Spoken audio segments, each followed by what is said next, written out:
გახდება თუ არა გოგონათა წინადაცვათა კანონის დასჯადი და მიიღებს თუ არა იუსტიციის მინისტრის თია წულუკიანის ინიციატივა პარლამენტის მხარდაჭერას. როგორ ეხმაურება გაეროს მოსახლეობის უსაფრთხოების ფონდი საქართველოში მცხოვრები ეთნიკური უმცირესობის ავარელების ტრადიციას და კანონმდებლობის გამკაცრებასთან დაკავშირებით, როგორია საპარლამენტო უმრავლესობის პოზიცია. ნათია ხართიშვილი გიამბობთ. შეთავაზება Facebook მომხმარებლებს და პერსონალურ მონაცემთა დაცვის ინსპექტორის გაფრთხილება. რას წარმოადგენს ვებგვერდი voix.com, რომელიც Facebook-ის ქართულ მომხმარებელს იმ ვიზიტორების ნახვას გვთავაზობს, რომლებმაც Facebook-ის ჩვენი გვერდი მოინახულეს და როგორ უნდა იმოქმედოთ თუ თქვენი პერსონალური მონაცემები მეორე პირისთვის გახდათ ცნობილი. პერსონალურ მონაცემთა დაცვის ინსპექტორისა და კიბერუსაფრთხოების ექსპერტთა რეკომენდაციებს გენო სიღნაშვილი გაგაცნობთ.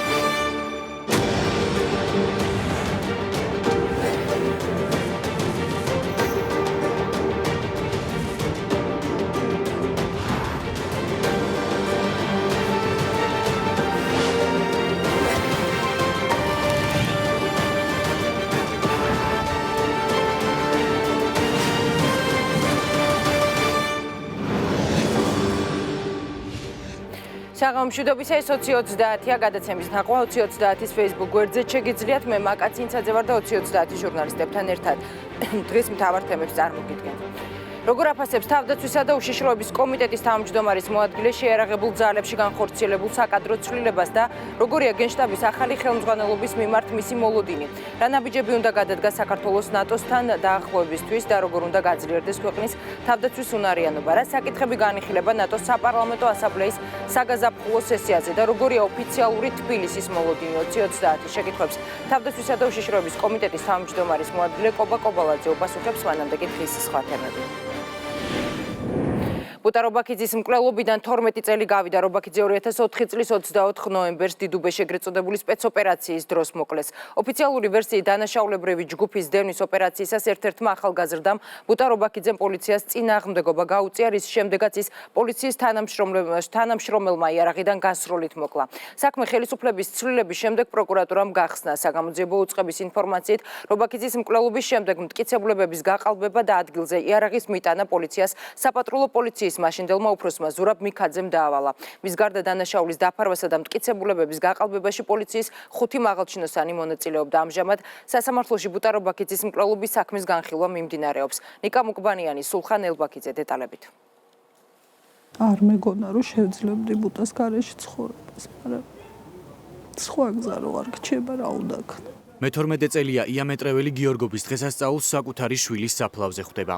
ბუტა რობაქიძის მკვლელობიდან 12 წელი გავიდა. რობაქიძის დედა დღესაც სამართლიანობის აღდგენას და შვილის მკვლელობაში ბრალდებული პირების დასჯას ელოდება. მოაწყვეს აი ეს ფარსი, რასაც ქვია იარაღების მიტანა და ბავშვების ყაჩაღებად გამოცხადება. თუმცა ძალიან ბევრი პირი მონაწილეობდა ამ ყველაფერში, კარგად ჩანს კადრებში. ამჯერად ამ 5 პირზე მიმდინარეობს სასამართლო პროცესები და მოლოდინი ჩემი ის არის, რომ ბოლოს და ბოლოს სამართალი აღდგება. ძალიან მაგარი იუმორი ქონდა, თბილი იყო, წესიერი იყო და უაშკაცესი იყო. ირაკლი მიქაბერიძე მკვლელობის ღამეს მანქანაში ბუტასთან ერთად იჯდა. ამბობს, რომ მათი მანქანის გაჩერების შემდეგ პატრულის მეორე ეკიპაჟი გამოიძახეს.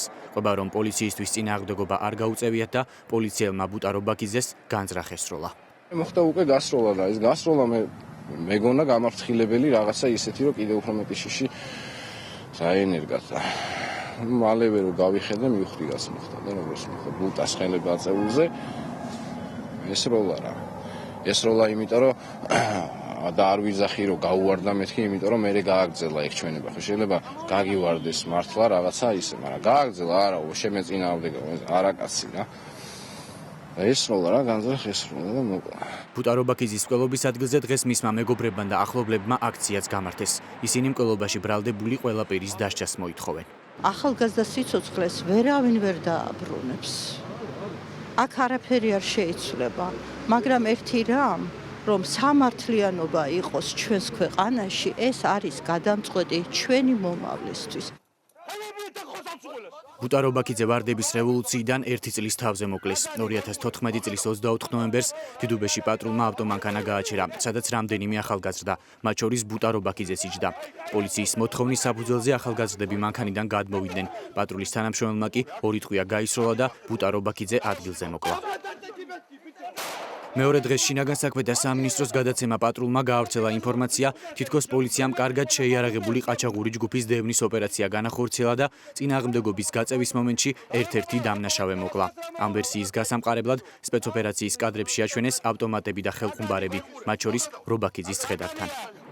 რობაქიძის მკვლელობის საქმეზე პროკურატურამ ხელახალი გამოძიება 2012 წლის შემდეგ ჩაატარა. მთავარი პროკურატურის ინფორმაციით, პოლიციისა და პროკურატურის მაშინდელმა მაღალჩინოსნებმა ახლად შექმნილი პატრულის იმიჯის გადასარჩენად პოლიციის მაშინდელი უფროსის ზურაბ მიქაძის დავალებით შემთხვევის ადგილზე იარაღი მიიტანეს და მტკიცებულებები გააყალბეს. პროკურატურის ინფორმაციით, დონაძის გარდა მტკიცებულებების გაყალბებასა და დანაშაულის დაფარვაში პოლიციის მინიმუმ 6 მაღალჩინოსანი იყო ჩართული. ზურაბ მიქაძემ დღეს თემაზე საუბარი არ ისურვა. საგნოგაგიძიას მე როგორ ფაღერებზე? გეკითხებით ვამოწმებ ინფორმაციას. არ მინდა შეკითხვა რა. გადახედეთ ქრონიკას სხვა ტელევიზიებისას და მიხვდებით. ორგანიზატორები, რომელსაც მოაწყვეს ეს სპექტაკლი და ვინც იყვნენ ამ სცენარისტები, დონაძიდან დაწყებული, დამთავრებული ყველა თანამშრომლით უნდა დაისაჯოს. ყოფილი ხელისუფლების პირობებში მხოლოდ პატრულის თანამშრომელი გრიგოლ ბაშალეიშვილი გასამართლდა. მან ბუტა რობაქიძის გაუფრთხილებლობით მკვლელობისთვის 4 წელი მოიხადა. მათ კი ვისაც დღეს პროკურატურა ბრალად სამსახურეობრივი უფლებამოსილების ბოროტად გამოყენებას ედავება, სასამართლო განხილვა მიმდინარეობს. საქმეს ამ ეტაპზე მოსამართლე დავით მგელიაშვილი განიხილავს, რომლის განკარგულებითაც შესაძლო ინციდენტის თავიდან აცილების მიზნით სასამართლოს ხდომები მედიისთვის დახურულია.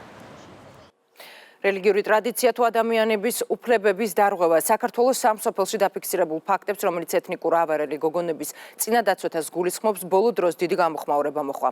იუსტიციის მინისტრის განცხადებით ცნობილი გახდა, რომ ქალთა გენიტალიების დასახიჩრება შესაძლოა სისხლის სამართლის დანაშაული გახდეს. რა ნაბიჯები უნდა გადაიდგას იმისთვის, რომ წინადაცვეთა კანონი დასჯა დანაშაულად გაიწეროს და როგორი ადამიანის უფლებათა დაცვაზე მომუშავე ორგანიზაციების შეფასებები, ნახეთ ნათია ხართიშვილის რეპორტაჟში. საქართველოში გოგონების ეგრეთ წოდებული წინადაცვეთა შესაძლოა მალე სისხლის სამართლის დანაშაული გახდეს. ამის შესახებ იუსტიციის მინისტრმა თეა წულუკიანმა განცხადება უკვე გაავრცელა და იმ ახალ მუხლზე ისაუბრა, რომელიც ქალთა მიმართ ძალადობის წინააღმდეგ ბრძოლის კონვენციას დაემატა. რატიფიკაცია უკვე იმედი მაქვს ახალი პარლამენტის ფარგლებში მოხდება, სადაც ჩვენ სულ რამდენიმე დღის წინ ჩავამატეთ ახალი მუხლი, რომელიც ეხება ქალის გენიტალიების დამახინჯებას, სადაც იქნება ცალკე მუხლი, თუ კი ამას პარლამენტი მხარს დაუჭერს, რომ ეგრეთ წოდებული გოგონების წინადაცვეთა გახდეს სისხლის სამართლებრივი წესით დასჯადი. ვიდრე კონვენცია რატიფიცირებისთვის პარლამენტს გადაეგზავნება ქართულ ავარიულ სოფლებში დამკვიდრებულ ამ პრაქტიკას 2030-ის ეთერში არჩილ თალაკვაძეც გამოეხმაურა. საპარლამენტო უმრავლესობის ლიდერის თქმით, არასრულ წლოვნებზე ძალადობის რისკების აღმოსაფხრელად კანონმდებლობის გამკაცრებაა საჭირო. მე პირადად მხარს უჭერ ამ ინიციატივას და მაღალი ალბათობით საპარლამენტო უმრავლესობას დაუჭერს მხარს ამ ინიციატივას. ჩვენ გვჭირდება მეტი და უფრო მკაცრი გარანტიები კანონმდებლობაში, რომ არასრულ წლოვნებზე, გოგონებზე ძალადობის ნებისმიერი რისკი იყოს აღკვეთილი. სისხლის სამართლის კოდექსში ცვლილებებს მხარს დაუჭერენ ადამიანის უფლებათა დაცვისა და ჯანდაცვის კომიტეტები. ამ ფაქტებთან დაკავშირებით აუცილებლად სახელმწიფოს უნდა კონდეს ადეკვატური ნაბიჯები გადადგმული და ჩვენ ამას აუცილებლად მხარს დაუჭერთ ამ ინიციატივას ზოგადად, რათა მოხდეს ქალთა უფლებების კიდევ უფრო მეტად გაძლიერება და დარწმუნებულები ვართ, რომ ჩვენ ამ კუთხით ძალიან კარგ შედეგს დავდებთ. ერთ-ერთი სამოქმედო ღონისძიება გახლავთ კრიმინალური სისხლის სამართლებრივი პასუხისმგებლობის გამკაცრება ამ კუთხით, რადგან ეს არის ერთდროულად 5 ფუნდამენტური უფლების დარღვევა ადამიანის, ეს არის ბავშვის უფლების დარღვევა, როდესაც ამას აკეთებენ, ადამიანის უფლების დარღვევა ჯანმრთელობაზე, უფლების დარღვევა უსაფრთხოებაზე პიროვნულზე და პიროვნულ ფიზიკურ სიმართლეზე. სახალხო დამცველის აპარატში ამბობენ, რომ პრობლემის აღმოსაფხრელად პირველ რიგში ყვარლის რაიონის სოფლებში მცხოვრებ თემებში ცნობიერების ამაღლებაა საჭირო. მათივე თქმით, საკითხის კანონმდებლობით დარეგულირება კი სახელმწიფოს პოზიციას გაუსვამს ხაზს. კანონმდებლობაში შეტანილი ცვლილება თავისთავად უნდა მოიაზრებდეს საზოგადოების ცნობიერების ამაღლებას, მათი მზაობის გაზრდას და ცნობიერებას ზოგადად ამ ფაქტების კანონსაწინააღმდეგო ხასიათის შესახებ, იმიტომ რომ თუ საზოგადოებას არ აქვს ამის შესახებ ინფორმაცია, რა თქმა უნდა, მათთვის რთულად არის აღსაქმელი და გასაგები თუ რას ითვალისწინებს აღნიშნული ნორმა. გაეროს მოსახლეობის ფონდი ქალთა უფლებების დაცვაზე რამდენიმე წელია მუშაობს. ფონდის ხელმძღვანელს შესწორება აქვს ამ მანიპულაციის ტერმინში. მათი განმარტებით გოგონების შემთხვევაში ამ პროცედურას არა წინადაცვეთა, არამედ ქალის გენიტალიების მოკვეთა დასახიჩრება ეწოდება და მას კაცების წინადაცვეთის რიტუალთან არაფერი აქვს საერთო.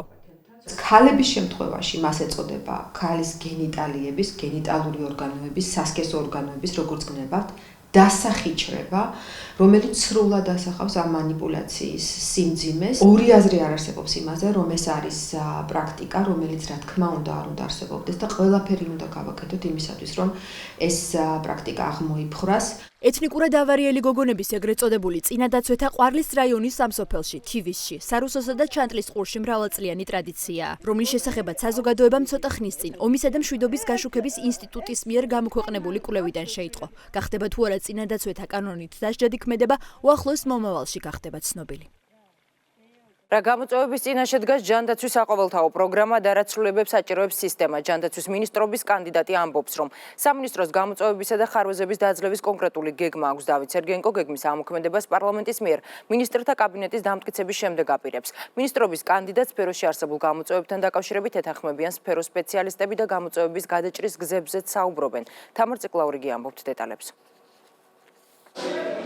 ამბულატორიული პაციენტებისათვის მედიკამენტებზე ხელმისაწვდომობის გაზრდა, ჯანდაცვის ხარისხი და სამედიცინო განფასების ახალი სისტემა. ეს სტრატეგიული გამოწვევებია, რომლებთან გამკლავებასაც ჯანდაცვის მინისტრობის კანდიდატი მთავრობის დამტკიცების შემდეგ გეგმავს. გადაცემა 2030-ში დავით სერგეენკომ თქვა, რომ ჯანდაცვის სამინისტროს აქვს კონკრეტული გეგმა, რომლითაც განვლილი 4 წლის განმავლობაში გამოკვეთილ ხარვეზებს უნდა გაუმკლავდნენ. მათ შორის ერთ-ერთი საკითხი, რაზეც უფრო ვრცლად მინისტრობის კანდიდატმა ისაუბრა, საყოველთაო ჯანდაცვის პროგრამის რეფორმირება შეეხება. სერგეენკომ ერთ-ერთ პრობლემად სამედიცინო დაწესებულებების ნაწილის მხრიდან მატერიალური მოგების მიზნით თანხების არასწორი გადანაწილება დაასახელა. გამოიკვეთენ კლინიკები, რომლებსაც მხოლოდ ან უმეტესწილად ამოძრავებთ მატერიალური მოგების მიღება და ამას ხშირად პაციენტის და იგივე სამედიცინო პერსონალის, იმ ადამიანების, ვისი ხელითაც კეთდება ეს საქმე, მათ ხარჯზე აკეთებენ. ეს არის მნიშვნელოვანი გამოწვევა, რომელიც რეფორმის მასშტაბის ცვლილებები დაჭირდება. ჩვენ გვაქვს საბედნიეროდ ამის გეგმა და ამ გეგმას განვახორციელებთ. საყოველთაო ჯანდაცვის პროგრამის ფარგლებში გამოკვეთილ ხარვეზებსა და გამოწვევებზე საუბრისას მინისტრობის კანდიდატის მიერ დასახელებულ საკითხებს ეთანხმებიან სფეროს სპეციალისტები. ამბობენ, რომ ხარვეზების აღმოფხვრისთვის სამინისტროს მიერ მომზადებულ გეგმას ჯერ არ იცნობენ, თუმცა აქვთ საკუთარი მოსაზრება იმის შესახებ, თუ რა ხერხით არის შესაძლებელი გამოწვევების ნაწილის დაძლევა.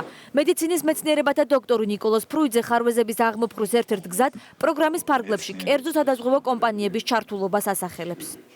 საქართველოსთვის შეიძლება გამოვიყენოთ ის მოდელი, რომელიც არსებობს რიგ ევროპულ ქვეყნებში, როცა არის დაზღვევა შემოსავლების მიხედვით და რამოდენიმე ჯგუფი შეიძლება გამოვყოთ, სადაც სახელმწიფო დააფინანსებს მაქსიმალურად უმწეობებს, პენსიონერებს, ბავშვებს და რაც უფრო მეტი შემოსავალი აქვს, ნაკლებად დააფინანსებს და შეიძლება დადგეს კატეგორია, რომელსაც მინიმალური დაფინანსება იქნება. საყოველთაო ჯანდაცვის პროგრამის ფარგლებში დაანონსებულ რეფორმებზე საუბრისას რეფორმების დაგეგმვისა და განხორციელების პროცესში კერძო სადაზღვევო კომპანიების ჩართულობის აუცილებლობაზე საუბრობს სადაზღვევო კომპანიების ასოციაციის პრეზიდენტიც. ჩემი აზრით ყველაზე გონივრული სისტემა არის ის დეტალების გარეშე.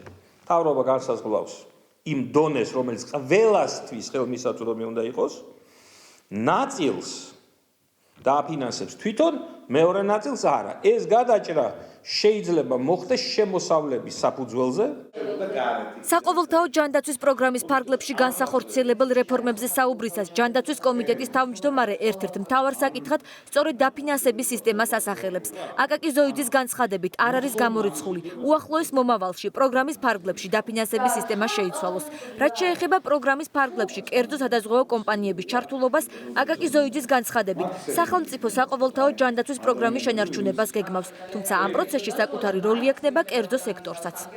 საყოველთაობის შენარჩუნებით გავზდით მიზნობრიობას საყოველთაო ჯანდაცვის, რაც გულისხმობს იმაში, რომ თქვათ შედარებით შეძლებულ მოქალაქეებისთვის მხოლოდ გამაღარებებელი ხარჯები, ეგრეთ წოდებული კატასტროფული ხარჯები იქნება დაფარული სახელმწიფოს მიერ, ხოლო დანარჩენი დაზღვევა მათ თვითონ უნდა შეიძინოს სწორედ კერძო სადაზღვევო სისტემის მეშვეობით. ანუ აქ სახელმწიფო კერძო პარტნიორობა შემდგომ 4 წლის განმავლობაში ველოდებით, რომ ძალიან გაფართოვდება.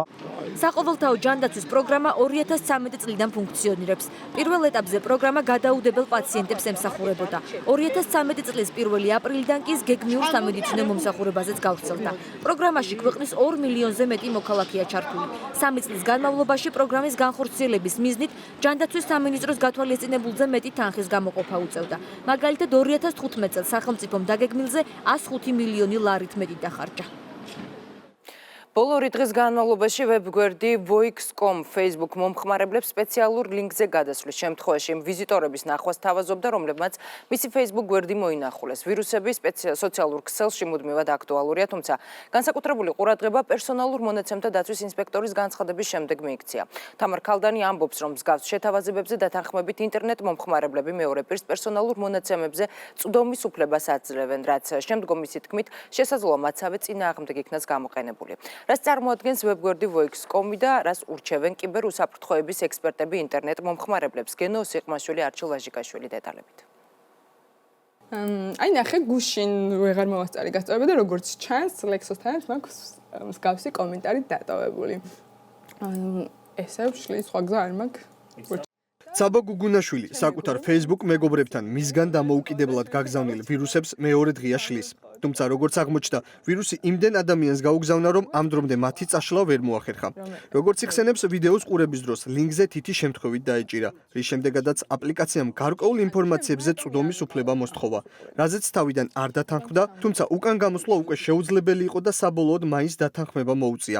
შედეგად თავის და უნებურად 500 მეგობარს რამდენიმე წამში გაუგზავნა ზუსტად იგივე აპლიკაცია, რისგანაც თავად დავირუსდა. ამის გამო კი Facebook-ის ადმინისტრაციამ რამდენიმე საათის განმავლობაში მისი ქმედებები დაბლოკა კიდეც. წერდა ჩემი ყველა Facebook მეგობარი, რომ ვირ დავირუსდი, ზოგიერთი მიტოვებდა კომენტარს, რომ ვერ მიხვდა, რომ ეს იყო ვირუსი და ჩემგან დამოუკიდებლად ხდებოდა ეს ყველაფერი და არადეკვატური იყო ჩემი კომენტარი მათ პოსტზე და აღმოჩნდი უხერხულ მდგომარეობაში. ერთადერთი რაც გავაკეთე, სტატუსი დავწერე, რომ ჯერ მიშველეთ და გავაკეთო და შემდეგ უკვე ვუთხარი, რომ ჩემგან დამოუკიდებლად ხდება ეს ყველაფერი და თუ შეიძლება ბოდის მოგიხდით, მაგრამ აზრი არ ქონდა უკვე, იმიტომ რომ ჩემი ყველა Facebook მეგობარი იყო ჩემგან დავირუსებული. ლინკი, რომელმაც საბო გუგუნაშვილი და მისი სოციალური ქსელის მეგობრები დაავირუსა, ასე გამოიყურება. გაიგე ვინ სტუმრობს შენს პროფილს ყველაზე ხშირად. აქვე მითითებულია საიტის მისამართიც. დღეს ეს საიტი ნაწილობრივ უკვე დაბლოკილია, თუმცა სპამ საიტმა დაბლოკვამდე სავარაუდოდ არაერთი Facebook მომხმარებლის პირადი ინფორმაციის მიღება შეძლო. ამ აპლიკაციის გამოყენებით მოქალაქეთა პერსონალურ მონაცემებს და მათი სოციალური ვებგვერდების უსაფრთხოებას ექნებოდა საფრთხე. ვირუსულმა ლინკმა პერსონალურ მონაცემების დაცვის ინსპექტორის აპარატის ყურადღებაც მიიქცია. თამარ ქალდანმა სპეციალური განცხადებაც მალევე გაავრცელა, სადაც ინტერნეტის მომხმარებლებს მეტი ყურადღებისკენ მოუწოდა. როგორც აღმოჩნდა, საიტი voix.com, რომელზეც მომხმარებლების პერსონალური ინფორმაცია იგზავნებოდა, უცხოეთშია რეგისტრირებული. ამიტომ ამ დროისთვის დაუდგენელია ვის და რაში სჭირდებოდა აღნიშნული ინფორმაცია. ამასთან ქალდანი აცხადებს, რომ კონკრეტულად ამ საიტის გარდა სოციალურ ქსელებში სხვა ბევრი აპლიკაციებიც არის, რომლებსაც სხვადასხვა მაცდური სახელები ჰქვიათ, თუმცა შინაარსობრივად იმავე ვირუსის მატარებლები არიან. პრევენციულად ურჩევთ ხოლმე მოქალაქეებს აუცილებლად შეამოწმონ რა ტიპის მონაცემებზე წვდომას ითხოვს, რა მოცულობით ითხოვს მათგან წვდომას იმ ინფორმაციის მისაღებად, რომელსაც ესა თუ ის აპლიკაცია სთავაზობს და ნებისმიერ საეჭვო შემთხვევაში ან დამატებითი ინფორმაცია მოიძიონ, მათ შორის შეუძლიათ ჩვენ დაგვეკავშირდნენ კონსულტაციისთვის. კიბერუსაფრთხოების სპეციალისტები ამბობენ, რომ მსგავსი ხერხებით მოპოვებული სოციალური ქსელების მომხმარებლების პირადი ინფორმაცია სხვადასხვა მიზნით გამოიყენება, მათ შორის ამ ინტერნეტ მომხმარებლების სახელით ინტერნეტ რეკლამების გავრცელებაში, ასევე საიტებისთვის რეიტინგის მომატებაში და ასე შემდეგ. ეს ყველაფერი კი მომხმარებლისგან დამოუკიდებლად ხდება. მომხმარებელი გახდეს მეტად ყურადღებიანი და დააკვირდეს ხოლმე თუ რა სახის ლინკზე გადადის, ან ესა თუ ის აპლიკაცია რა დონის წვდომას და უფლებებს ითხოვს მის ანგარიშზე. ანუ მაგალითად შეიძლება რაღაც კალენდარის ტიპის პროგრამა ითხოვდეს წვდომას მის სურათებზე, ან მიკროფონზე, კამერაზე და ასე შემდეგ, რაც ცოტა უცნაურია და არ ჭირდება მსგავს პროგრამას ფუნქციონირებისთვის ესა თუ ის უფლებები. იმ შემთხვევაში, თუ თქვენ უკვე გახდით ვირუსის მსხვერპლი, საქართველოს იუსტიციის სამინისტროს SIP-ის მონაცემთა გაცვლის სააგენტოს განცხადებით, პრევენციისთვის შეგიძლიათ თქვენი Facebook გვერდის პარამეტრებში მოძებნოთ app განყოფილება და წაშალოთ ამ სახელწოდების აპლიკაცია. სახელმწიფო ბიუჯეტი 20 პარტიისთვის ბიუჯეტიდან ყოველწლიურად 10 მილიონ ლარამდე გადაიხდის. ჩამონათვალში არის პარტიები, რომელთა აქტივობაც უცნობია. რატომ საუბრობს არასაპარლამენტო ოპოზიციის ნაწილი პარტიების მიერ კანონის манипуляციაზე და ამ გზით დამატებითი დაფინანსების მიღებაზე და განიხილავს თუ არა უმრავლესობა ამ მიმართულებით კანონმდებლობის შეცვლის საკითხს. ვინ იღებს ბიუჯეტიდან დაფინანსებას? გიორგი კობერიძე არკვევდა. 9,799,000 ლარს სახელმწიფო ბიუჯეტი 20 პოლიტიკურ სუბიექტს წლიურად გადაუხდის. ცენტრალური საარჩევნო კომისიის განკარგულებაში მოხვდნენ პარტიები, რომლებმაც დაფინანსება ოქტომბრის საპარლამენტო არჩევნების და ასევე 2014 წლის ადგილობრივი არჩევნების შედეგების მიხედვით მოიპოვეს. ჩამოთვლილ 20 პოლიტიკურ სუბიექტ შორის არიან საზოგადოებისთვის უცნობი ან ნაკლებად ცნობილი პარტიებიც. ასეთი სუბიექტები ბიუჯეტიდან 100,000-მდე, ზოგ შემთხვევაში კი 900,000-მდეც დაფინანსებას მხოლოდ იმის გამო იღებენ, რომ ეს პარტია პოლიტიკურ ბლოკში იყო გაერთიანებული და სწორედ ამ ბლოკის მიერ მიღებული დაფინანსება ნაწილდება წევრ პარტიებზე. ასეთ პარტიებს შორისაა ევროპული საქართველო, რომელიც ნაციონალურ მოძრაობასთან ერთად ბლოკის სახით არჩევნებში მონაწილეობდა. ამ პარტიას კი ბლოკის მიერ მიღებული შედეგი წელიწადში 900,000 ლარამდე დაფინანსება ეკუთვნის. უბრალოდ საჭიროა იცოდე, როგორ შეიკრა ჰასტუხი და როგორ დააბოლო ხალხი. ეს არის ჩვენი პოლიტიკოსები. არასაპარლამენტო პარტიების ნაწილი წინააღმდეგია პოლიტიკური პარტიების სახელმწიფო ბიუჯეტიდან ფინანსდებოდნენ. ამ განცხადების არგუმენტად კი გირჩი იმ გარემოებასაც ასახელებენ, რომ დამატებითი, მათ შორის ფინანსური რესურსების მიღების მიზნით პოლიტიკური პარტიები ქმნიან საარჩევნო ბლოკებს, სადაც წევრიანდება პარტია, რომელსაც ამომრჩეველი არ იცნობს და ამ პარტიაში რეალურად მხოლოდ ერთი პირია. პოლიტიკური პარტიების манипуляციებზე ლეიბორისტებშიც საუბრობენ. დარწმუნებულად დადგებათ, რომ თამარ ჟვანიას ესეთ გადაწყვეტილებებზე მოუწევთ პასუხისმგებლობა დანაშაულებრივი სქემები, რომელსაც ერთობლივად ატრიალებს ქართული ოცნება და ნაციონალური მოძრაობა. საქართველოს პოლიტიკური კლასი რეალურად არის, მე ვიტყოდი გარყვნილი, ანუ ეს არის რაღაც ადამიანები, რომლებიც იციან ჰასტუხის შეკრა, იციან როგორ დააბოლონ ხალხი და რეალურად მათი მიზანი არის ერთადერთი, რომ სწორედ ეს დაფინანსება მოიპოვონ. თვითონ პარტიის შექმნა, რომელიც რეალურად არის ერთი ან ორი ადამიანი, რომლებიც შემდეგ ერთიანდებიან რაღაცა ბლოკებში და თუ გადალახავენ სხვადასხვა ტიპის ბარიერებს, ისინი იღებენ რაღაც დაფინანსება, შემდეგ ინაწილებენ და 4 წელი ფეხი-ფეხზე გადადებული და უბრალოდ ჭამენ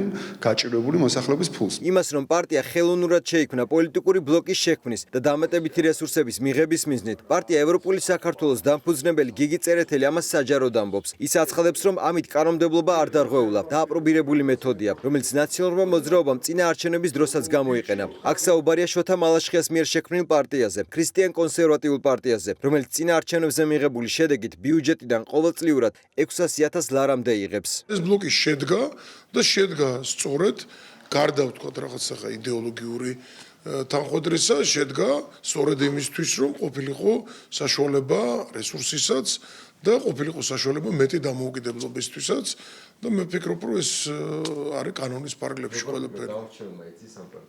არა, არც არის აუცილებელი, არც წინა პარტიის შესახებ იცოდა. ის რომ პოლიტიკურ ბლოკებს გაერთიანების წევრი პარტიებისთვის არჩევნებზე მიღებული დაფინანსების გაყოფა კანონის მიხედვით უწევთ. ამას პატრიოტთა ალიანსშიც ამბობენ. თუმცა ინაშვილის თანაპარტიელები მზად არიან ამ მიმართულებით კანონმდებლობის დახვეწაზე ემუშაონ. პატრიოტთა ალიანსში 6 პოლიტიკური სუბიექტი იყო გაწევრიანებული. ბლოკის ძირითადი პარტია პატრიოტთა ალიანსი დაფინანსების სახით 754,000 ლარს იღებს. ტრადიციონალისტთა კავშირი, პარტია თავისუფლება, ძალოვან ვეტერანთა მოძრაობა და თავისუფალი საქართველო კი თვეში 90,000 ლარამდე თანხას. ამ კანონმდებლობიდან გამოვიდა, რომ დღეს 2 ათეული კვალიფიციური სუბიექტია ქვეყანაში.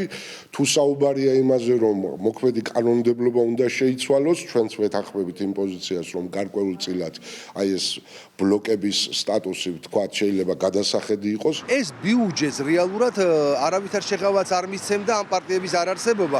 მაშინ ერთი პარტია აიღებდა მთელ ფულს. ეხა ეს ერთი მთელი ფული იყოფა იმდენ სუბიექტზე, რამდენიც არის ბლოკში. მე-9 მოწვევის პარლამენტის უმრავლესობის ლიდერი სამართლიანად მიიჩნევს შეფასებას, რომ დამატებითი რესურსების მიღების მიზნით კანონიდან გამომდინარე манипуляცია ხდება.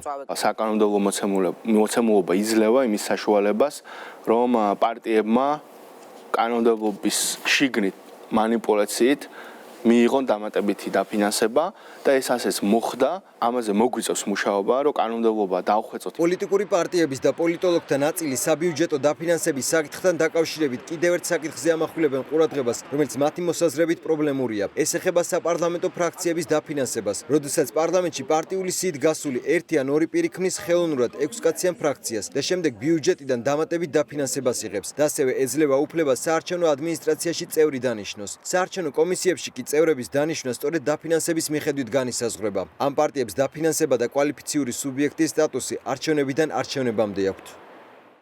ახლა რეკლამის შემდეგ თქვენ ახავთ. რუსეთისა და ოკუპირებული აფხაზეთის შეთანხმება ჯარების გაერთიანებული დაჯგუფების შექმნის შესახებ და ვაშინგტონის პასუხი მოსკოვს. რა შეთანხმება შედგა მოსკოვსა და სოხუმს შორის და რა დოკუმენტს მოაწერა ხელი ვლადიმერ პუტინმა. როგორ ეხმაურება ამერიკის შეერთებული შტატების სახელმწიფო დეპარტამენტის შეთანხმების რატიფიცირებას და რა ვალდებულების შესრულებისკენ მოუწოდებს რუსეთს. საქართველოს თავდაცვის სამინისტროსა და საგარეო უწყების პოზიცია ნახეთ ქეთი ჩოხელის რეპორტაჟში.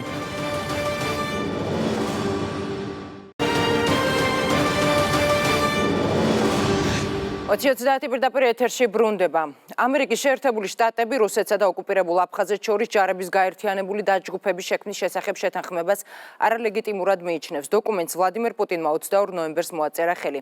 გაერთიანებული დაჯგუფების შექმნა ჯერ კიდევ 2 წლის წინ სოხუმსა და მოსკოვს შორის გაფორმებული სტრატეგიული პარტნიორობისა და ასევე მოკავშირეობის შესახებ შეთანხმების ნაწილია. რას ითვალისწინებს შეთანხმება და რა რეაგირება მოხდა რუსეთის მიერ მის რატიფიცირებას საქართველოს მხრიდან? ნახეთ ქეთი ჩოხელის რეპორტაჟში.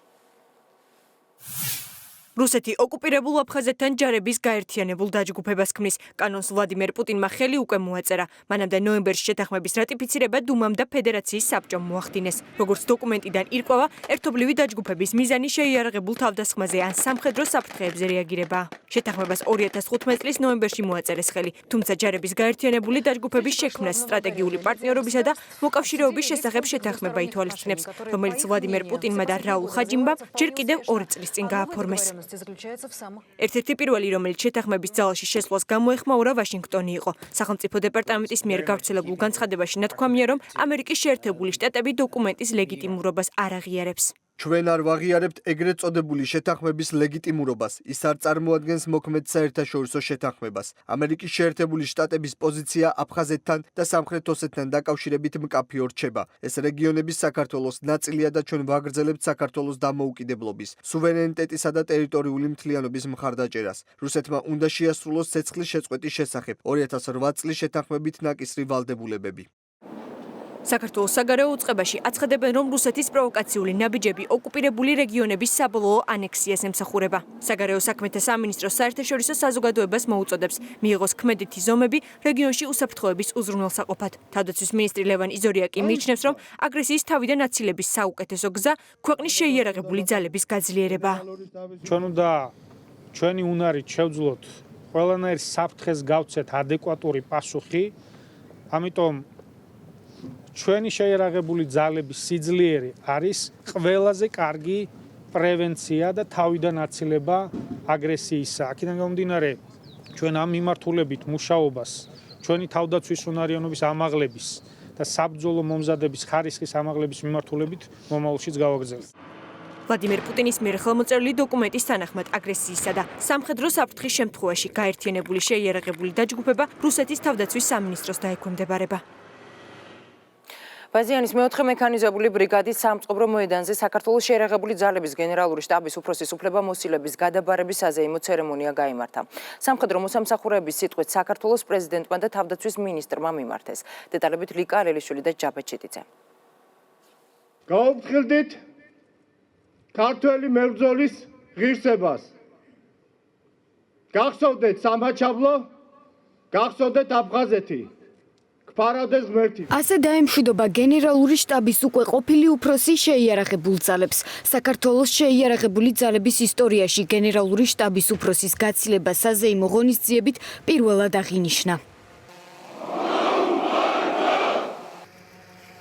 ვახტანგ კაპანაძემ ვლადიმერ ჩაჩიბაიას შეიარაღებული ძალების დროშა გადასცა და შტაბის ხელმძღვანელობა გადააბარა.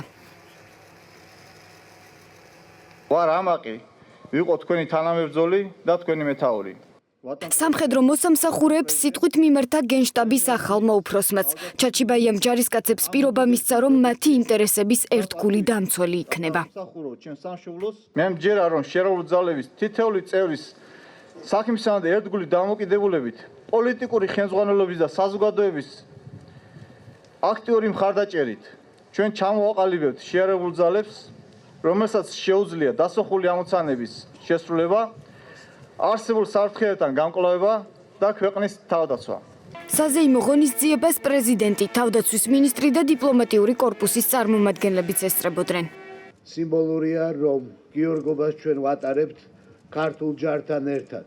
ვატარებთ იქ იმ ადგილას, იმ ხალხთან, ვინც ყველაზე მეტად გამოხატავს ჩვენი ერისა და წარსულის სიმბოლოს. სამშობლოს დაცვა არის მარადიული საწყისები, რომლებიც თაობებმა უნდა გადასცენ ჩვენი მოდგმის უკდავსაყოფად და ამ დროშის დაცვით, ჩვენი ღირსების დაცვით უკდავყოთ საქართველოს დიდება, მისი მხედრობის სიძლიერე და უდრეკობა. გენერალური შტაბის უკვე ყოფილი უფროსი ნატოში საქართველოს უფროს სამხედრო წარმომადგენლად დაინიშნა. ვახტანგ კაპანაძემ პირობა დადო, რომ საქართველოს ნატოში ინტეგრაციისთვის ყველაფერს გააკეთებს. ჩემი ფუნქცია იქ სადაც ახალ თანამდებობას რაც ვიქნები, იქნება რომ რაც შეიძლება მე შევძლოთ რომ მეტი ნატო იყოს საქართველოში და მეტი საქართველო იყოს ნატოში. ამისთვის გამოვიყენებ ჩემ გამოცდილებასაც, ჩემ ცოდნასაც, ჩემ პირად ურთიერთობასაც არსებულ სამხედრო ისტაბლიშმენტთან. ბრიგადის გენერალი ვლადიმერ ჩაჩიბაია გენერალური შტაბის უფროსის თანამდებობაზე პრეზიდენტს თავდაცვის მინისტრმა 21 ნოემბერს წარუდგინა. ჩაჩიბაია საქართველოს შეიარაღებული ძალების გენშტაბის უფროსად მეორედ დაინიშნა. გიორგო ბავერი აღნიშნეს გამყოფი ხაზის მოსაზღვრე სოფლების მაცხოვრებლებმა სოფელ მეჯვრისხევის, ახალ უბნის, აძვისა და ჯარიაშენის მოსახლეობას ეგრეთ წოდებული საზღვრის სიახლოვეს მდებარე წმინდა გიორგის სახელობის ეკლესიაში მისვლა წლებია შეზღუდული აქვს. მოსახლეობის თქმით, ეკლესია ოკუპირებულ ტერიტორიაზე მდებარეობს და მის სიახლოვეს გადაადგილება სახიფათოა, რადგან რუსი სამხედროები პატრულირებენ. მოსახლეობამ ტრადიციული შესაწირით მხოლოდ ეგრეთ წოდებულ საზღვრამდე მისვლა შეძლო. ყოველ გიორგობას ავდიოდით ხოლმე, მთელი სოფელი ავდიოდა ხოლმე. ეხლა აბა ოკუპირებულია რუსებმა დაიკავეს იქაურობა და აღარ გვიშვებენ. ახვალ და დაგიჭერენ და ცხინვალში დაგიყვანენ და პრობლემა. პრობლემა 2008 წლის შემდეგ, როგორც მოგეხსენებათ, ომის შემდეგ არის, რომ მაინც შიშით, ჩუმად, მალვით როგორღაც ადიან ხალხი, მაგრამ შარშან მოხდა ფაქტი, რომ დააკავეს რამოდენიმე ჩვენი მოქალაქე. წელს ვეღარ გაბედეს ასულა ხალხმა, იმიტომ დილით კი იყვნენ ამოსულები, ჰქონდათ ცდილობა შესულიყვნენ, მაგრამ დაინახეს, რომ რუსი სამხედროები პატრულირებდნენ. მართლმადიდებელი სამყარო გიორგობას აღნიშნავს. ტაძრებში საზეიმო წირვა აღევლინა. გიორგობის დღესასწაულს საქართველოში წელიწადში ორჯერ 23 ნოემბერს და 6 მაისს აღნიშნავენ. საქართველოს კათოლიკოს პატრიარქი გიორგობას მოსკოვის წმინდა გიორგის ტაძარში შეხვდა. მაკალაშხიაგი ამბობს დეტალებს. საქართველო ნუ გეშინია ღმერთი ჩვენთანა. ამ სიტყვები დაიწყო ქადაგება სრულიად საქართველოს კათოლიკოს პატრიარქმა მოსკოვის წმინდა გიორგის სახელობის ტაძარში. დადგება ის ბედნიერი დღე, როცა ჩვენ გავიხარებთ საქართველოში. დადგება ის ბედნიერი დღე, როცა აფხაზეთი და სამაჩაბლო ისევ საქართველოს ფარგლებში იქნება. წმინდა გიორგი დიდ მოწამე, რომ ამ წამების დროს ის უფალს უგალობდა, უფალს მადლობდა. ასე კი ქაშვეთის ტაძარში შეკრებილებს მეუფე იოანე მიმართა. მიტროპოლიტმა წმინდა გიორგის ღვაწლის შესახებ ისაუბრა. ჩვენ ვიცით მრავალი სასწაული, რომელიც აღასრულა წმინდა გიორგიმ თავისი მოწამეობის აღსასრულის შემდეგ და ხატია გამოცხადებული, იცით, ურჩხულის დაძლევა დათქმვა, იმ ყრმის მონობიდან გამოხსნა ჩვენი ერის ისტორიაშიც ვიცით არაერთი შემთხვევაში წმინდა გიორგი მიუძღოდა ჩვენ ლაშქარს და ძლევა ის საკვირველი უფალმა მისი მეოხედ მოგვანჭა ჩვენ. საქართველოში გიორგობა წელიწადში ორჯერ 6 მაისს წმინდანის აღსრულებისა და 26 ნოემბერს მისი ბორბალზე წამების დღეს აღინიშნება. საერთოდ საყოველთაო აღნიშნა წმინდა გიორგობის ხდება 6 მაისს, მაგრამ 23 გიორგობას მხოლოდ საქართველოში აღნიშნავთ, რადგანაც ეს უდიდესი დღეა საქართველოსთვის. თითოეული ეპიზოდი წმინდა გიორგის წამების არის მნიშვნელოვანი, მაგრამ განსაკუთრებულ მნიშვნელობას ვაინჭებთ მის ბორბალზე გაკვრის დღეს. ამ დღეს ტაძარში მორწმუნეები დილიდან იკრიბებიან. აქ ყველას თავისი აღთქმა აქვს. წლებია ტრადიციას არ ღალატობს გიორგი რაზმაძე. ამბობს, რომ ქაშვეთის ტაძარს ოჯახთან ერთად ყოველ გიორგობას სტუმრობს და ცხვრის შეწირვა უკვე ტრადიციად ექცა. ტრადიციისამებრ ტაძარში შესაწირით მივიდა მანანა ქათამაძეც. მინდა სრულიად საქართველოს მიულოცა დღევანდელი დღე, წმინდა გიორგის ხსენების დღეა. დაალოცილი იყოს ერი, ფარავდეს, შეგვეწიოს და წმენაში უფრო მეტად გაძლიერებულიყავით. მე ცხვარს ვწირავ, ეს ძალიან ხშირი რიტუალია ჩემი ოჯახიდან. მე თვითონ გიორგი მქვია, გილოცავთ კიდევ გიორგობას. გადმოცემის თანახმად კაბადოკიელი წმინდა გიორგი რომის ლაშქარში მსახურობდა და თავისი სიმამაცით იმპერატორ დიოკლეტიანეს ყურადღება მიიპყრო. მალე მისი პირადი მცველი, შემდეგ კი მისი მხედართმთავარი გახდა. გიორგი მეფის წინაშე კერმთაყვანისმცემლობა დაგმო და ქრისტიანობა მიიღო. ქართველი მართლმადიდებლები წმინდა გიორგის საქართველოს მფარველად მიიჩნევენ. სწორედ ამიტომ ისინი ამ დღესასწაულს განსაკუთრებული მნიშვნელობით აღნიშნავენ. სრულიად საქართველოს უსურვებ ვილოცავ პირველ რიგში დღევანდელ დღეს და ვუსურვებ გამთლიანებას, მშვიდობას, ჯანმრთელობას და აი ყველა ოჯახის კეთილდღეობას. მინდა გიორგის აქვს უდიდესი ძალა და მან შემოინახა საქართველო. ღმერთმა დავაცოს ერი ჩვენი და სამღვდელოება მისი. უფალს დიდება, ამ ლამაზ დღეს დიდება, ამ ლამაზ დღეს მადლი გეწეოდეთ ყველას. გიორგობის დღესასწაულთან დაკავშირებით საზეიმო ლიტურგია საქართველოს მასშტაბით ყველა მოქმედ ტაძარში აღევლინა. მართლა გიორგობის დღესასწაული და ფერების ფესტივალი ქუთაისში ქალაქის რეაბილიტირებულ უბანი ადგილობრივი ხელისუფლების კულტურის სამსახურის ინიციატივით საშემოდგომო თემატიკის შესაბამისად მოეწყო. ფესტივალზე მისულ მოქალაქეებს სხვადასხვა ღვინის დაგემოვნების საშუალებაც ჰქონდათ. ირაკლი აკობია დეტალებით ქუთაისიდან. შემოდგომის იმერეთი, ხილის გირლიანდები და ეთნოგრაფიული კუთხეები. ასე შეხვდა ქუთაისი 23 ნოემბერს. ფესტივალი ქალაქის ცენტრალურ რეაბილიტირებულ ნაწილში მოეწყო, სადაც მისულ სტუმრებს იმერეთის სხვადასხვა კუთხისთვის დამახასიათებელი წეს-ჩვეულების ნახვის შესაძლებლობა ჰქონდათ. გამოფენის ერთ ნაწილში ქუთაისური სალონური ცხოვრების სამსახველი კუთხე იყო მოწყობილი, სადაც ველებურ კოსტუმებში გამოწყობილმა მესხიშვილის თეატრის ახალგაზრდა მსახიობებმა დები იშხნელების რეპერტუარიდან ქალაქური რომანსები შეასრულეს. ძალიან მოგწონს ეს ყველაფერი, ჩვენ გავაცოცხლეთ ძველი ეპოქის გმირები, ადამიანები ძველი საუკუნიდან, მე-19 საუკუნის ადამიანები, მე-19 საუკუნის ბოლო, მე-20 საუკუნის დასაწყისი, ანუ ძველი დროს გვაქვს შესაბამისი ტანისამოსი, დავდივართ ხალხში, რომ ძველი დრო გავახსენოთ ადამიანებს. დღეს არის შემოდგომის ფესტივალი, სადაც ჩვენ მოვაწყეთ კოსტიუმირებული სვლა. დღეს ქუთათურები ვზეიმობთ ამ დღესასწაულს. კიდევ ერთხელ მინდა მიულოცო მთელ საქართველოს გიორგობა. ფესტივალზე მისულ სტუმრებს შესაძლებლობა ჰქონდათ ადგილობრივი წარმოების ღვინო დაეგემოვნებინათ. წარმოდგენილი გვაქვს ლონე ფესტივალზე თერჯოლის რაიონის სოფელი ახალთერჯოლის ჩვენი ოჯახური მარნის ღვინო, ციცქა-ცოლიკაური. სახელწოდება არის ესეთი ენკენი. წარმოდგენილი გვაქვს 2015 წლის მოსავალი. გიორგობა გარდა რელიგიური დატვირთვისა ატარებს ერთგვარი სახალხო დღესასწაულის ხასიათზე, იმიტომ რომ ეს არის შემოდგომის მიწურული, როდესაც მოსავალი უკვე აღებულია, ღვინო დააწურული, თუხთუხებს უკვე და შესაბამისად გარკვეულწილად ეს არის შეჯამება თქვა შემოდგომის და ამიტომ გადავწყვეტეთ რომ წელს და იმედია ეს კარგი ტრადიციად დაგვირდება ჩვენი ქალაქისათვის მოეწყოს შემოდგომის ფესტივალი. უამინდობის მიუხედავად ქუთაისში ფერების ფესტივალს ბევრი ადამიანი სტუმრობდა. დამთვალიერებელი შესაძლებლობა მიეცა ადგილზე ამოევლოთ ჩურჩხელა. მოსახლეობის თქმით მნიშვნელოვანია, რომ მსგავსი ღონისძიებები ქალაქში უფრო ხშირად ტარდებოდეს. ქუთაისში ძალიან სახალისო განწყობა, მიუხედავად იმისა, რომ ქარი არის და ცოტა ვერ არის ძალიან კარგი ამინდი, მაგრამ განწყობა მაინც ხალისიანი არის. ძალიან ბევრი ჩვენი ქალაქელი გამოვიდა დღეს ამ შემოდგომის ფესტივალზე. ქართული ტრადიციული და იმერეთისთვის დამახასიათებელი ხალხური სანახაობით მდიდარი ფერების ფესტივალი, რომელიც ქუთაისში წელს პირველად ჩატარდა, ორგანიზატორების განცხადებით ტრადიციულ ხასიათს მიიღებს. ხვალ 24 ნოემბერს თბილისიდან დასავლეთ საქართველოს მიმართულებით საავტომობილო გზა გადაიკეტება. მიზეზი ზაჰესის ხიდის სამშენებლო სამუშაოებია. ავტოსატრანსპორტო საშუალებები ალტერნატიული მარშრუტით იმოძრავებენ. აღმაშენებლის ხეივნიდან საავტომობილო ნაკადი მინდელი სახელობის იგივე გლდანის ხიდების მიმართულებით გადაერთვება გაივლის სარაჯიშვილის გამზირს და ცენტრალურ ავტომაგისტრალზე ზაჰესის დასახლების გავლით მოხდება. ზაჰესის ხიდის მიმდინარე სამუშაოები დღეს თბილისის მერმა დავით ნარმანიამ დაათვალიერა.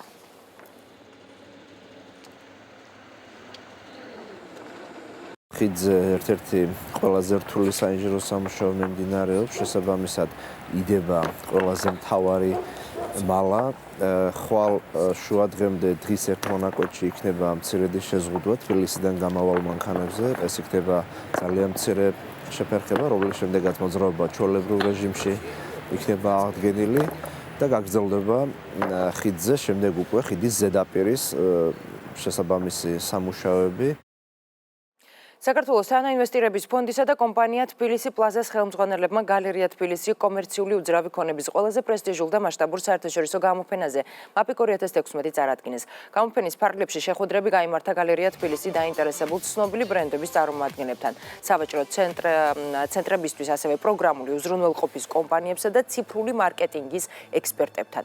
თანაინვესტირების ფონდში აცხადებენ, რომ MAPIC 2016 გალერეა თბილისისთვის წარმატებული გამოდგა, რადგან მათივე თქმით პროექტით რამდენიმე ახალი ბრენდი დაინტერესდა. შეგახსენებთ, გალერეა თბილისში განთავსდება ისეთი ბრენდი, როგორიც არის H&M, რომელიც გალერეა თბილისის პროექტით MAPIC-ის შარშანდელ გამოფენაზე დაინტერესდა.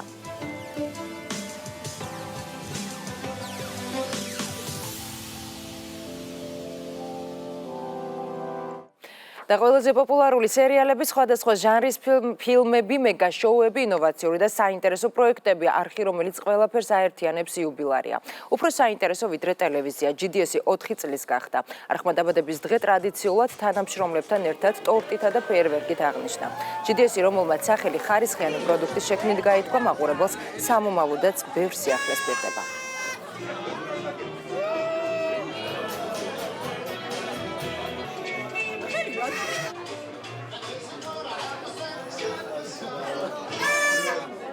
მინდა მიულოცა GDS-ის დაბადების დღე ჩვენ თანამშრომლებს და ჩვენ ერთგულ მაყურებელს.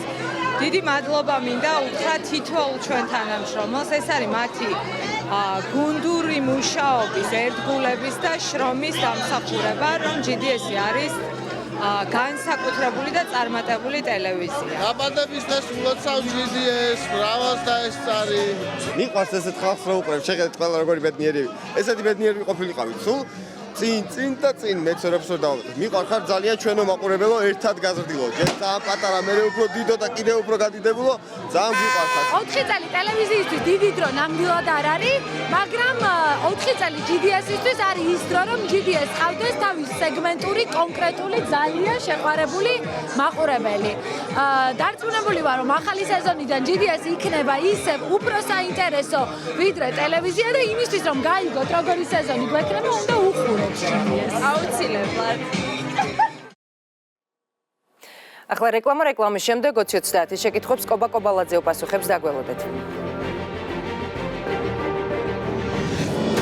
როგორ აფასებს თავდაცვისა და უშიშროების კომიტეტის თავმჯდომარის მოადგილე შეიარაღებულ ძალებში განხორციელებულ საკადრო ცვლილებას და როგორია გენშტაბის ახალი ხელმძღვანელობის მიმართ მისი მოლოდინი. რა ნაბიჯები უნდა გადაიდგას საქართველოს ნატოსთან დაახლოებისთვის და როგორ უნდა გაძლიერდეს ქვეყნის თავდაცვის უნარიანობა. რა საკითხები განიხილება ნატოს საპარლამენტო ასამბლეის საგაზაფხულო სესიაზე და როგორია ოფიციალური თბილისის მოლოდინი. 2030 შეკითხვებს თავდაცვისა და უშიშროების კომიტეტის თავმჯდომარის მოადგილე კობა კობალაძე უპასუხებს.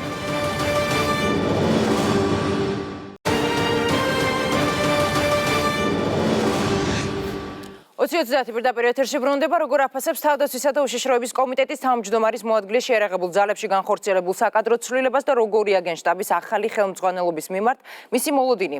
რა ნაბიჯები უნდა გადაიდგას საქართველოს ნატოსთან დაახლოებისთვის და როგორ უნდა გაძლიერდეს ქვეყნის თავდაცვის უნარიანობა. რა საკითხები განიხილება ნატოს საპარლამენტო ასამბლეის საგაზაფხულო სესიაზე და როგორია ოფიციალური თბილისის მოლოდინი. 2030 შეკითხვებს თავდაცვისა და უშიშროების კომიტეტის თავმჯდომარის მოადგილე კობა კობალაძე უპასუხებს. ბატონო კობა, მოგესალმები, ძალიან დიდი მადლობა მადლობა რომ დაგვითმეთ დრო და ეს გიორგობა დღეს ხართ ჩვენთან სტუდიაში. პირველ რიგში რა თქმა უნდა გილოცავთ დღევანდელ დღეს და რაც შეეხება უკვე კონკრეტულად შეკითხვებს, რომელზეც დაახლოებით 20 წუთის განმავლობაში ვისაუბრებთ.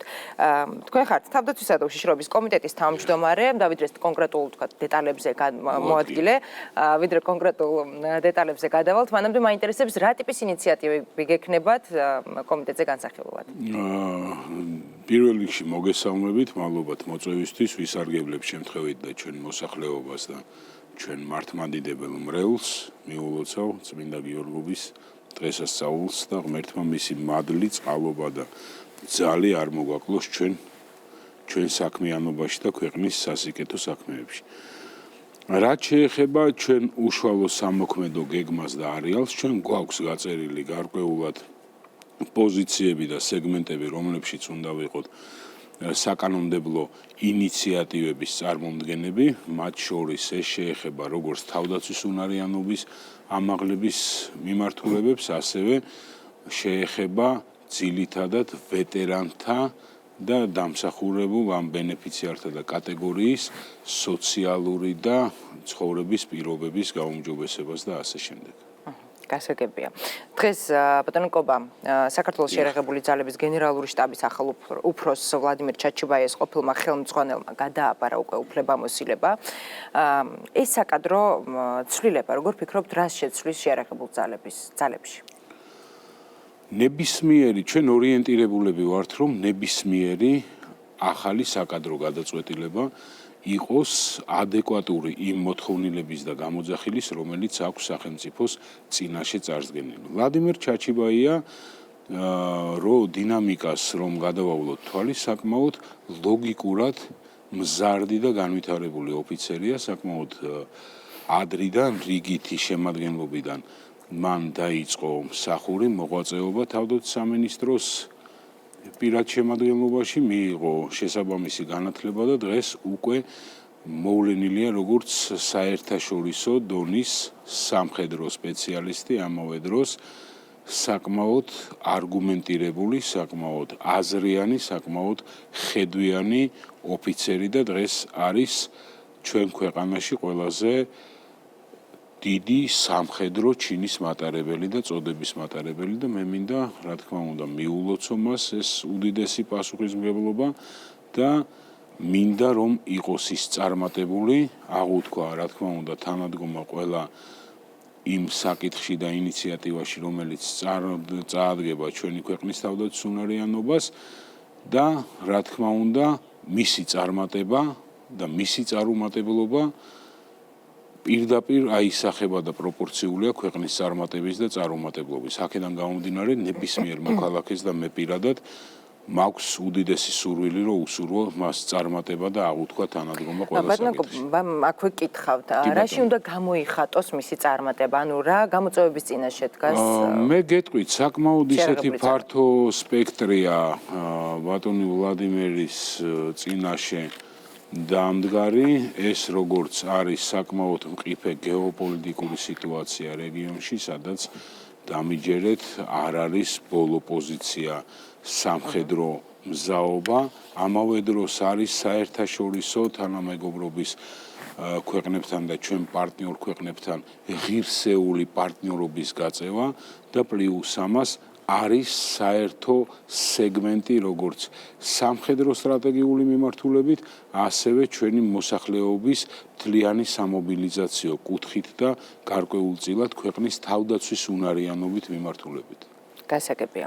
ბატონო კობა, თავდაცვის მინისტრობის კანდიდატის განცხადება უნდა გავიხსენო. მან ასეთი რამ თქვა, ჩვენი შერეღებული ძალების სიძლიერე არის ყველაზე კარგი პრევენცია აგრესიის ასაცილებლად.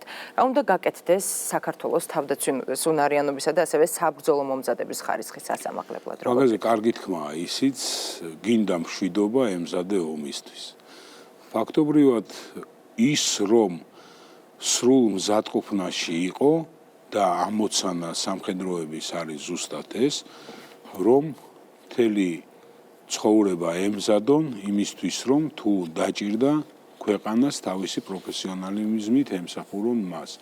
თავდაცვის სამინისტროს თავდაცვის უწყებას არ შეიძლება მარტო ცალკეულ სეგმენტად განვიხილოთ ეს, რომ ეს არის რომელიღაც მარტო ერთი უწყების ამოცანა, მთლიანი ჩვენი ქვეყნის თავდაცვის უნარიანობის ამაღლების ამოცანა, ეს არის მთლიანად ჩვენი სახელმწიფოებრივი ვალდებულება და სახელმწიფოებრივი პოზიცია, აქედან გამომდინარე ფლაგმანი შეიძლება კი არა უნდა იყოს თავდაცვის სამინისტრო ამ მიმართულებით, მაგრამ ურთიერთქმედება უნდა იყოს საზოგადოების ყველა ფენასა და ნაწილში აწყობილი. ბატონო, კიდევ ერთი ძალიან მნიშვნელოვანი საკითხი ამერიკის შეერთებული შტატები არ აღიარებს რუსეთსა და აფხაზეთს შორის ჯარების გაერთიანებული დაჯგუფების შექმნის შესახებ შეთანხმების ლეგიტიმურობას. ამის შესახებ არის ნათქვამი სახელმწიფო დეპარტამენტის ოფიციალურ ვებგვერდზე გამოქვეყნებულ განცხადებაში და ასევე დღესვე უკვე საქართველოს საგარეო სამინისტრომ გააგრძელა განცხადება. წავიკითხავ, რომლის მიხედვითაც გმობს რუსეთის პრეზიდენტის ვლადიმერ პუტინის მიერ ხელმოწერილ კანონს სოხუმის საოკუპაციო რეჟიმთან შეერაღებული ძალების გაერთიანებული დაჯგუფების შექმნასთან დაკავშირებით საქართველოს მოუწოდებს საერთაშორისო თანამეგობრობას სათანადო შეფასება მისცეს რუსეთის ფედერაციის აგრესიულ ქმედებებს და ქმედითი ზომები მიიღოს რეგიონში უსაფრთხოების ვითარების შემდგომი დამძიმების თავიდან ასაცილებლად. ეს შეთანხმება საქართველოს ოკუპირებულ ტერიტორიებსა და რუსეთს შორის თავისთავად ბუნებრივია რომ არის საფრთხის შემცველი, თუმცა საგარეო საქმეთა სამინისტროს განცხადების ბოლო ფრაზამ ეს არის რეგიონში უსაფრთხოების ვითარების შემდგომი დამძიმების თავიდან ასაცილებლად საზოგადოებაში გააჩინა გარკვეული შეკითხვები. ბატონო კობა, რეგიონში ვითარების გამწვავების საფრთხე არსებობს თუ არა? რამდენად არსებობს ამის საფრთხე? იქიდან გამომდინარე, რომ პრინციპში რუსეთმა ამ თავისი პროვოკაციული, რეალურად რო ვთქვათ, პროვოკაციული ნაბიჯით კიდევ ერთხელ დაარღვია საერთაშორისო სამართლის ნორმები, რომლებიც ითვალისწინებს ნებისმიერი ქვეყნის საზღვრების მთლიანობას და ტერიტორიულ მთლიანობას.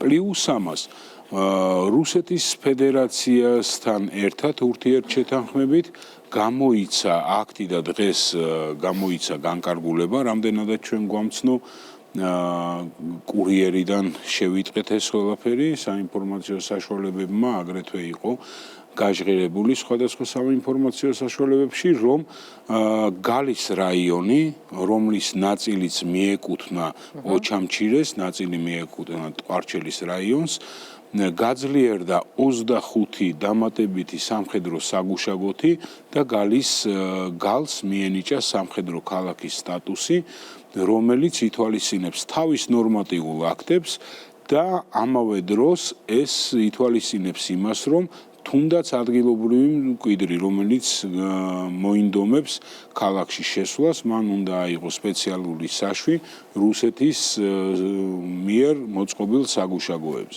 ეს ყველაფერი, რა თქმა უნდა, არ ემსახურება რეგიონში სიმშვიდეს, არ ემსახურება რეგიონში სტაბილიზაციას, პირიქით მოთხოვნა ცალმხრივია და ერთპიროვნული იმის, რომ რუსეთმა უნდა შეასრულოს თავის თავზე აღებული და ნაკისრი ვალდებულება, რომელიც იყო 2008 წლის 12 აგვისტოს მიღებული და დაუბრუნდეს სტატუს კვოს იმ ეტაპამდე, სანამ ეს იყოს და შემდგომ, რა თქმა უნდა მივახციოთ ნელ-ნელა და სინქრონულად ის, რომ რუსეთის შეიარაღებულმა ძალებმა დატოვონ ჩვენი ქვეყნის ტერიტორიები. ბატონო კობა, ახსენეთ, უნდა მივახციოთ ეს ტერმინი.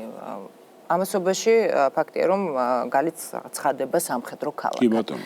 მართალია ოფიციალური ინფორმაცია, სიმართლე რომ გითხრათ, ამის შესახებ ვერ მოვიპოვეთ, თუმცა ამის მიუხედავად გაჟღერდა ეს ინფორმაცია. საინტერესოა მართებული ქმედება, მართებული ნაბიჯები ოფიციალური თბილისის მხრიდან როგორი უნდა იყოს? გეტყვით, რაც უმთავრესია ამ წლების განმავლობაში ჩვენ გავედით ისტერიის პოლიტიკიდან და რეალურად დავიწყეთ პრაგმატული, გაწონასწორებული სამხედრო პოლიტიკის განხორციელება, რომელშიც აბსოლუტურად ეხლა ვერ გავამართლებთ იმით და ტერიტორიული მთლიანობა არ აღდგება იგიდან გამომდინარე, რომ ისტერიკით ვესაუბროთ ამა თუ იმ მხარეს.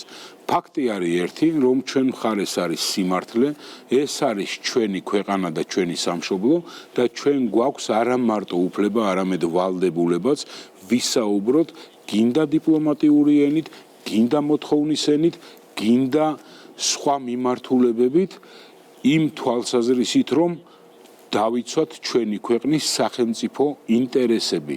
იქიდან გამომდინარე, ჩვენ ნუ შევაფასებთ ამას, რუსეთს აქვს თავისი ინტერესები, de facto ხელისუფლებებს თუ კანონიერ ხელისუფლებებს აქ თავიანთი ინტერესები, ჩვენ გვაქვს ჩვენი სახელმწიფოებრივი ინტერესები, რომელიც უნდა იყოს მამოძრავებელი და იმ პოზიციის გამომხატველი, რომ ჩვენ დავიცვათ ყველამ ერთად ჩვენი ქვეყნის სტრატეგიული სახელმწიფოებრივი ინტერესები. კიდევ ერთ შეკითხვას დაგიცემთ ამ საკითხთან მიმართებაში ეს სამხედრო ქალაქის სტატუსის მინიჭება გალისთვის. რეალურად საქართველოსთვის ან თუნდაც იგივე ურთიერთობის თვალსაზრისით რა შეცვლის, რა შეიცვლება?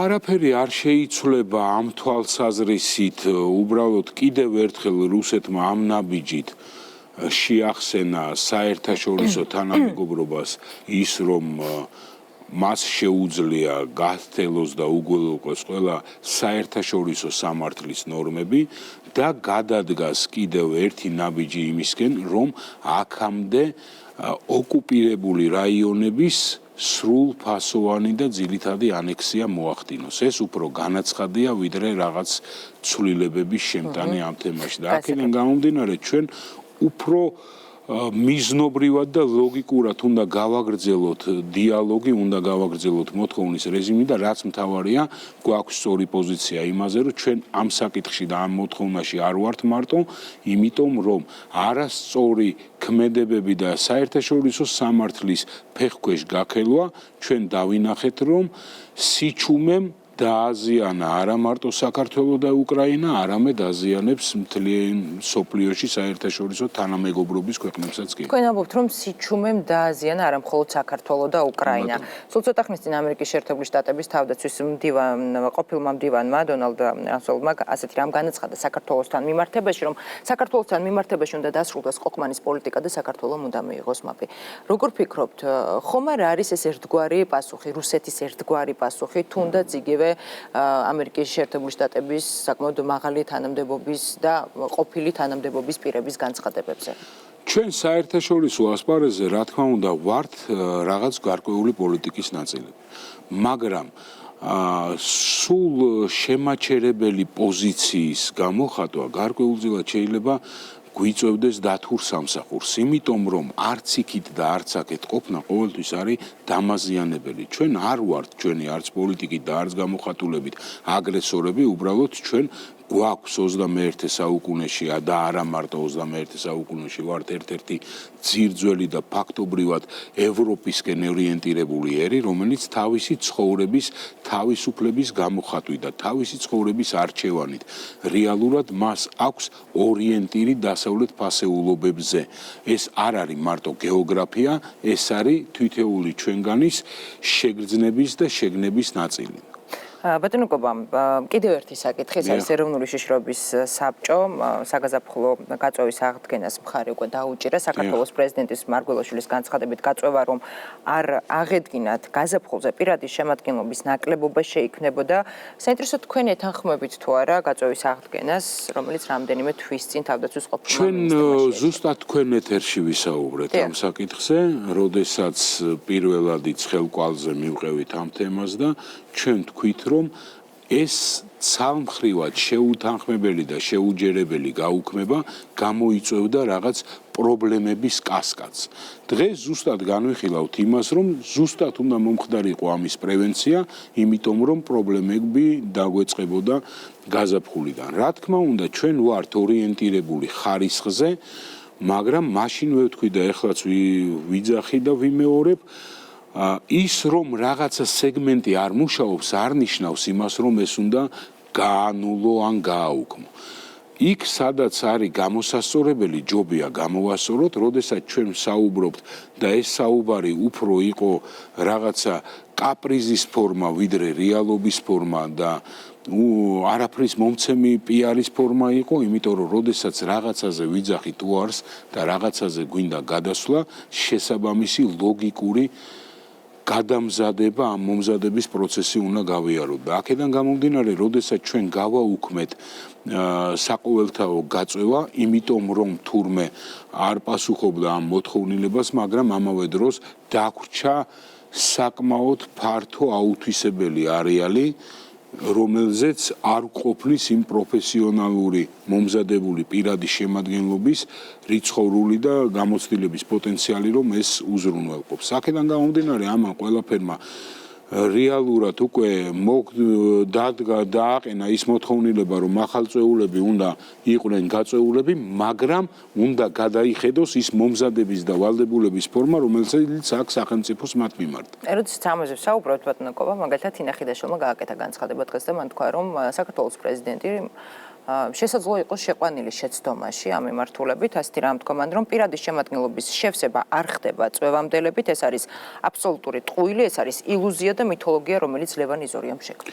ხო, არ ვიცი, მე ცოტა მიჭირს იმან რა თქვა, ამან რა თქვა, ჩვენ გვაქვს ფაქტობრივი გარემოება, ჩვენ გვყავს მეგობრები, პრიბალტიკის ქვეყნები, სხვადასხვა განვითარებული ქვეყნები, რომლებმაც თავის დროზე ამ სიცხელეში უარი თქვეს სავალდებულო სამხედრო სამსახურზე, მაგრამ დროთა პერიოდმა და განმავლობამ ანახა მათ ის, რომ ანალოგიური სამსახური სწრაფად იყო აღსადგენი. ფაქტობრივი გარემოება, მე არ ვიძახი, რომ ძირითადი პირადი შემადგენლობა ეს არის ახალწეულებისგან შემდგარი პირადი შემადგენლობა, მაგრამ ახალწეულებიდან გაწეული პირადი შემადგენლობა არის გარკვეულად დამატება და გარკვეულად ურთიერთქმედების შემაკავშირებელი, თუნდაც რაღაც სხვადასხვა სამსახურებზე და სხვადასხვა მიმართულებებზე, რომლებსაც უფრო ნაკლებად ანაზღაურებული და უფრო ნაკლებად პროფესიული ხარისხი ჭირდება. გასაგებია. ძალიან დიდი მადლობა. გაიხარეთ. 20-30 შეკითხვებს კობა კობალაძე პასუხობდა, ახლა რეკლამის შემდეგ თამარ ცხომარიას საავტორო რეპორტაჟი დაგვეუბნებით.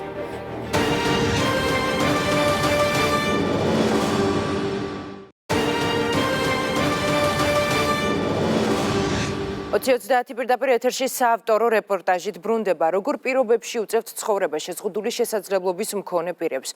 ერთ-ერთი გიორგი ჩერქეზიშვილია, რომელიც გურიის სოფელ ნატანებში ცხოვრობს და არც ერთი კიდური არ აქვს. როგორ შეიცვალა მისი ცხოვრება მას შემდეგ, რაც ორივე ხელი და ფეხი დაკარგა, რა პრობლემები აქვს, რაზე წუხს და რაზე ოცნებობს. ცხოვრება კიდურების გარეშე. ნახეთ თამარ ცხომარიას, ზურა პატარიძის და რევაზ ნასიძის საავტორო რეპორტაჟი.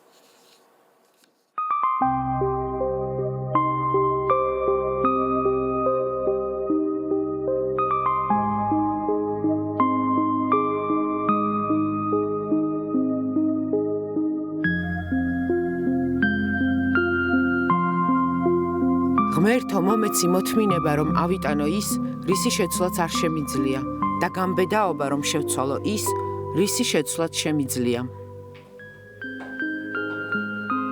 გიორგი ჩერქეზიშვილის ცხოვრება 10 წლის წინ რადიკალურად შეიცვალა. მშობლებისა და მეუღლის გარდაცვალების შემდეგ მან 4-ვე კიდური დაკარგა. 101 კილო ვიყავ. 100 მეტრო 95 ვიყავ. ეს ჩემი ფოტო ეგერე. 46 წლის ვიყავი, რომ დამწყო ასე სიზარღვების შევიწროება მქონდა. გადადიოდა გაგრევნაში. და მაჭრიდნენ თითი, ფეხი, ტერფი, ორი თითი, მერე 3 თითი, მერე ტერფში გადამჭრენ, მერე ზეით გადამჭრენ, უზეით, მერე კიდე გადამჭრენ. მას შემდეგ გიორგის ყოველი დღე ასე იწყება. დილიდან სანამ გათენდა, უკან აგე კარებთან ვიდით. როვინე გეიაროს, ხან სპიჩგას გამოართულ, ხან პაპილობს, იმეს დავაბარებ, ხან რაღაცა. მეზობლების იმედზე ვარ, აი ასე ბაღნების, ხან მეზობლები, ხან ერთი მომაწვდეს რაღაცას, ხან მეორე მომაწვდეს რაღაცას. ზოგს მისი თავის გარჩენაც უჭირთ. და მე მაინც კიდე მე ვემატები ამ მეზობლებს ზედმეტი ბარგად რა. ის გურიის სოფელ ნატანებში ერთ ოთახში ცხოვრობს. ძიმე საცხოვრებელი პირობები მის ისედაც შეზღუდულ შესაძლებლობებს კიდევ უფრო ართულებს. იმის გამო, რომ გასასვლელში იატაკი არ არის, დამოუკიდებლად გარეთ გასვლასაც ვერ ახერხებს.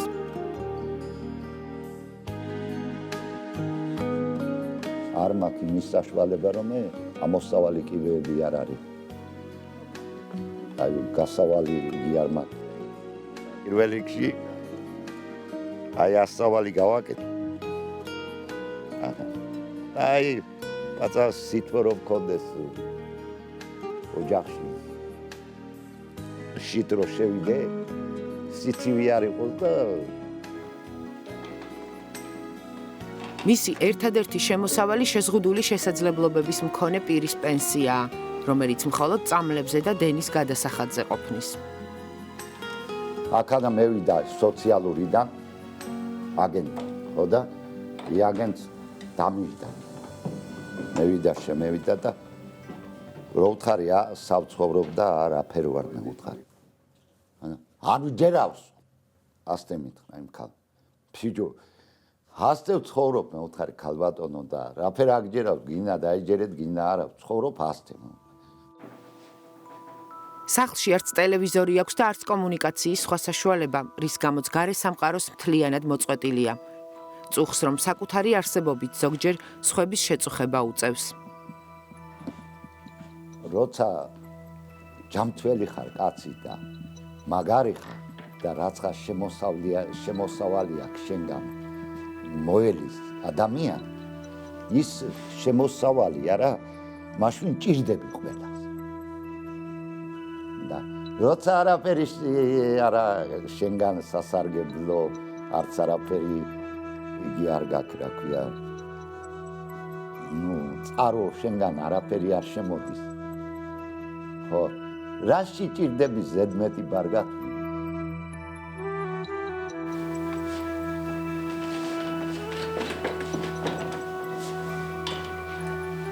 გიორგი ამბობს, რომ საკუთარი ბედის ასეთ შეტრიალებას ვერასდროს წარმოიდგენდა.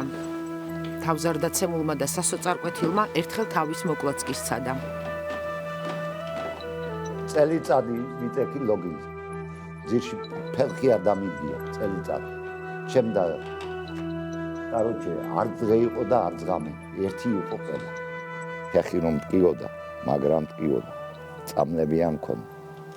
ხო და ხატის სურათი მქონდა და რო ვერაფერი ვერ იმავსქენი და ღმერთო ერთი დღე, ორი დღე, სამი დღე, ერთი კვირა და მაინც ტკივილები მქონდა და შენც არაფერს ამ შველი მეთქი და მოიხსენი და გადავაგდი რა და შევწდი მაგრად შევწდი უფალს ვევედრები კიდე თუ ღმერთს ავიცი რა წმინდა გიორგის ვევედრები რომ მე მაპატიოს რა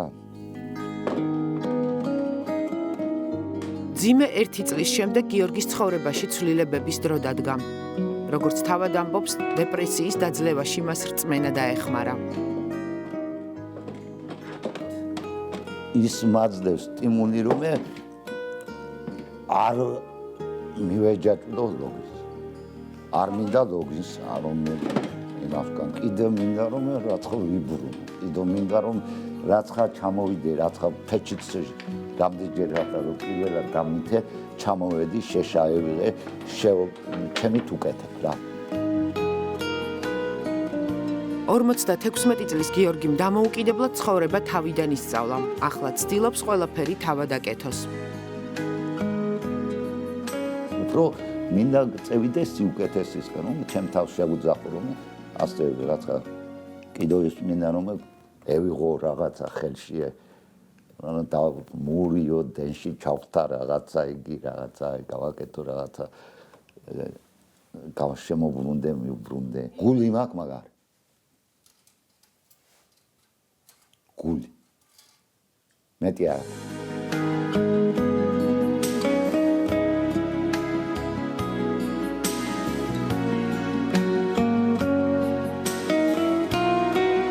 გიორგის ცხოვრებას ახლა მხოლოდ მეზობლის ბავშვები ახალისებენ.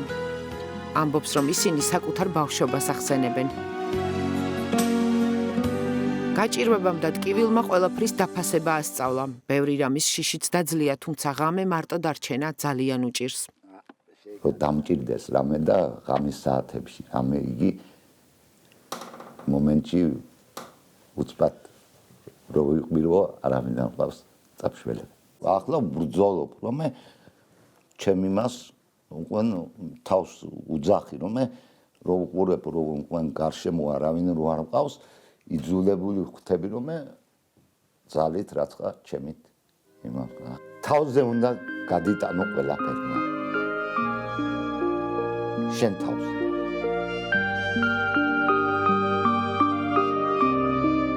გიორგი ბრძოლას არ წყვეტს. მარტოობას შეჩვეული სახლში ელემენტარულ საცხოვრებელ პირობებზე და ეტლისთვის განკუთვნილ ბილიკზე ოცნებობს. იმისათვის, რომ ყოველ დღე ეზოში გასასვლელად ბავშვების სკოლიდან დაბრუნებას არ ელოდოს.